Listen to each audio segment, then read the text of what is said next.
Hey, create a reminder to make a video on how to tame ADHD with iPhone and Apple Watch. Okay, I added it. That is exactly what this video is about today. Taming your ADHD using Apple products such as your iPhone, your Apple Watch, and I'm also going to be getting into the MacBook computer as well. So what I have found with ADHD is that it is a lot of overwhelming chaos for me. And that is because I have ideas that are coming all the time, different thoughts that are popping in my head, and I call them orbiters. They're just like always circling like this, and sometimes they're in my mind, and then all of a sudden a new one comes out, and then one has to leave. So my wife might tell me something like, hey, just a reminder that I have a meeting tonight, and you got to make sure that you're watching the kids from 6 to 7. Oh, okay, got it. I've got that information. Oh, that light bulb's on. I need to replace that. Oh, I forgot that I need to go to the store today to grab something. And then just like that, that first thing is just gone out of my brain. So what you need to do is create a capture tool system for yourself. And this has been so empowering for me because now all these little thoughts, these orbiters that are just always kind of circulating my head,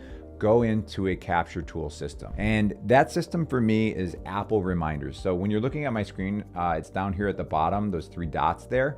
I keep it on that home row for myself. And then I also keep it on my lock screen, which I'll cover later in this video of how you can add that to the lock screen of your phone. What I've found with ADHD is I hate writing things down. I've actually read that people with ADHD tend to have poor penmanship. And I also hate just even typing things into a to-do list. I love being able to just use that command, which I'm putting up on the screen because I don't want to actually say it, so it doesn't pop for you. But it's just, hey, create a reminder and then throw it in whatever your reminder is. So the way that'll look for you is on your iPhone, when I click the Reminders app, you're gonna have different lists. And here I have a few different lists. They may look different for you, but the Reminders one is the main list. And there you can see make a video on how to tame ADHD with iPhone and Apple Watch just showing up there. What I would recommend in your situation is the category of things in your list that you need to organize may be different because I have kids, maybe you don't. Maybe you're watching after an elderly loved one and that's a different type of thing that occupies a lot of space in your brain. I have my own business, maybe you're an employee, whatever it is, you have different lists. But after a week of just capturing all these thoughts and putting them down, what I have realized for myself is sometimes it is something as simple as I need to replace that light bulb and I don't have the time right now to do it.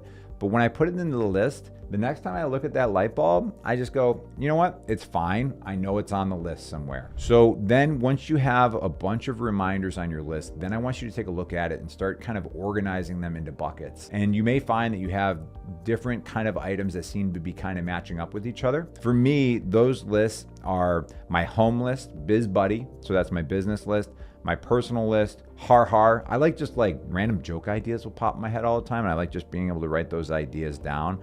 Important dates, which I'm going to show you, which is really powerful for trying to get rid of a lot of those reoccurring important dates.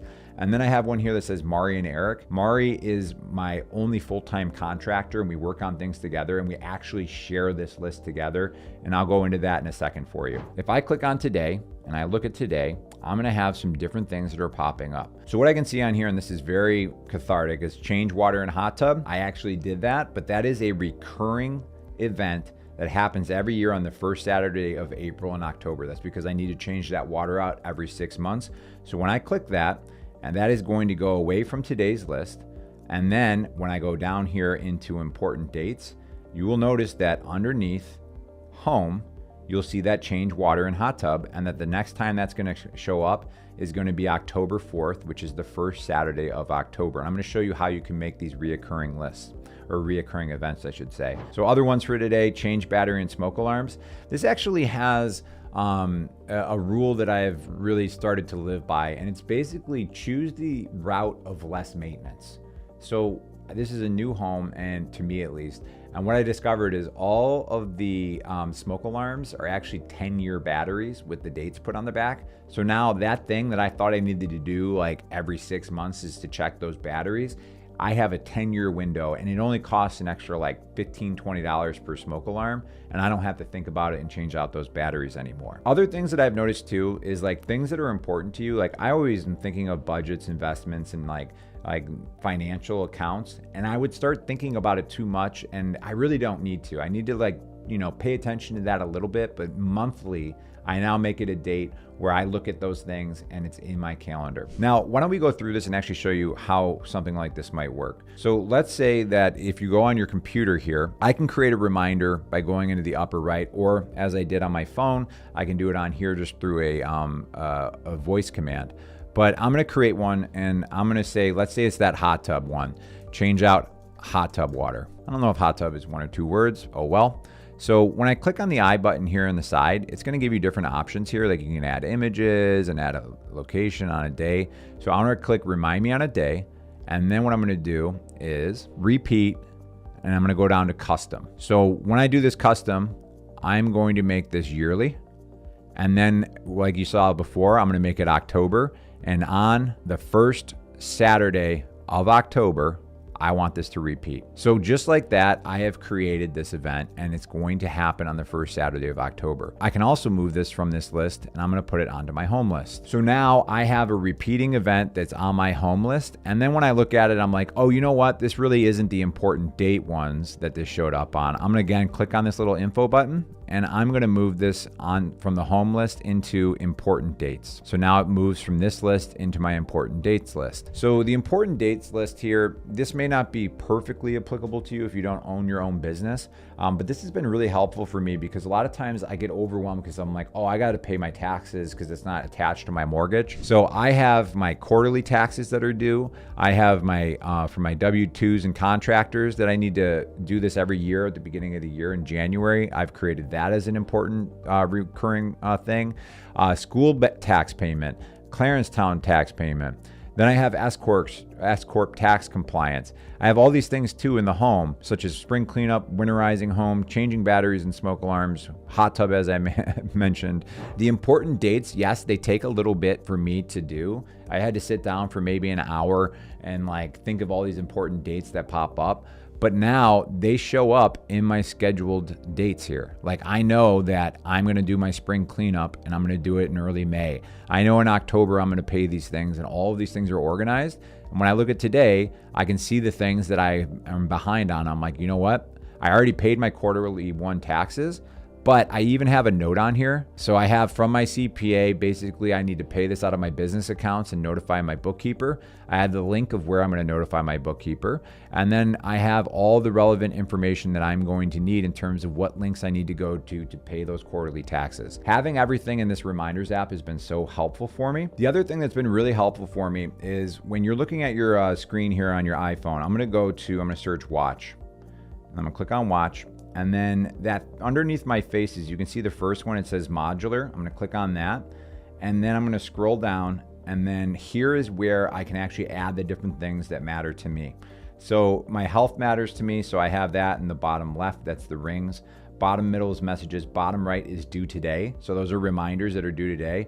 But the most important one that's been helpful for me is in the middle and it says your schedule. So when I select under calendar your schedule, it syncs with my Gmail calendars. That is unbelievably helpful because every time I look at my watch, I'm like, yep, that's right. My wife has an appointment tonight. I need to watch the kids, make sure I'm home on time for that.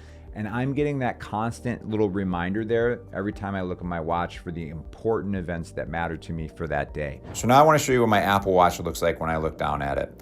The health is in the lower left-hand corner, but then the reminders app is in the upper right. And in the middle is real big. That is our family shared calendar. I know that my wife has a meeting tonight and that I'm gonna be babysitting the kids tonight. Now, your lists are gonna be different than mine. I have one on here that's har. They're just like random jokes that pop into my head or things that I think are funny in nature. And I just capture them on the list because I don't know why that matters to me. But what I have found is having this capture tool system, and then this one's really cool. I share this with my one key employee. So she's a full-time contractor. And what I try to do with ADHD is I have current projects I'm working on, and I have this in parentheses as a 5 here. And now I can see that right now I had 3, 4, 5, 6 things. But some of these might already be done. This one right here in LLC flowchart, that's going to be done soon. Starting a business with ADHD video I worked on today, and then the Apple Watch video you can see right here. This helps to kind of like give me parameters. I found it's hard for me to be like, what's the one thing I'm working on and that is it. I like to keep it to about 5 or 6 things, and then I make sure that I focus on one of those things at a time and go through those things. The other nice thing is that you can share this with other iPhone users, so manage shared list, and then I can just click here and share with more people. And then that way, when we are editing this, and this is the only list that I share with Mari, is that we can sit there and add things. And we have ideas and other things here. We have our time off and then just different content ideas that pop. But for the most part, I'm really just looking at these 5 things. The other thing I've found helpful is just having different rules. And that's because with ADHD, like when I see a little task or to do, it's hard for me to do it sometimes. I'm just like, I know I need to, file that thing in the filing cabinet, that invoice, but I don't do it. So one of my rules is if it's 2 minutes or less, just do it. Of course, if you're in an absolute rush, like you gotta get out the door, I don't do it. But a lot of times I just walk by something, I'm like, oh yeah, I should change that light bulb. Chances are if I have that light bulb on me, it's gonna take me less than 2 minutes. Just do it now. It's one thing that's out of my head. I can take it off of my list. Another rule that I have is don't change out one headlight. So let's say you have a car and one of the headlights is out and you go to the mechanic or you're doing it yourself, change out both headlights. There's a good chance that second headlight is gonna be out in a little bit, and it's just gonna save you from having to do it later. The third thing I do is I choose the road of less maintenance. So when I have a purchase decision or something that pops up, and maybe it's like, we're gonna redo the front landscape of our house, well, maybe I'm gonna put in more of a hardscape than having, mulch and plants that are gonna be there, because those require weeding and maintenance. If it's something like choosing smoke alarms for your home, well, I'm gonna get the one with the 10-year batteries that I don't need to have to go through every 6 months and change those batteries out now. I have found choosing the road of less maintenance is another thing that helps free me up, and it's just less things that I need to keep track of. For me, when I have less orbiters going around my head and they're organized and controlled in a list inside of reminders, I know they're organized there. And is it perfect? No. I'm struggling every week of every year. I have found that my overwhelm and anxiety is much less when I'm capturing all those little thoughts and putting them into the tool, and having this on my watch and looking at the next date that's popping up there that's important, and being able to just do it while I'm driving or anything like that has made me feel more like a normal person that's capable of taking on each and every day. Now, if you haven't watched it, I have a video here that's about how to start a business with ADHD. I highly suggest you watch that video, because I have found that entrepreneurship is one of the great unlocks for me with ADHD, because now I'm able to control my calendar, my time, and control the chaos that comes with this special wiring that we both have. All right, I'll catch you in the next video.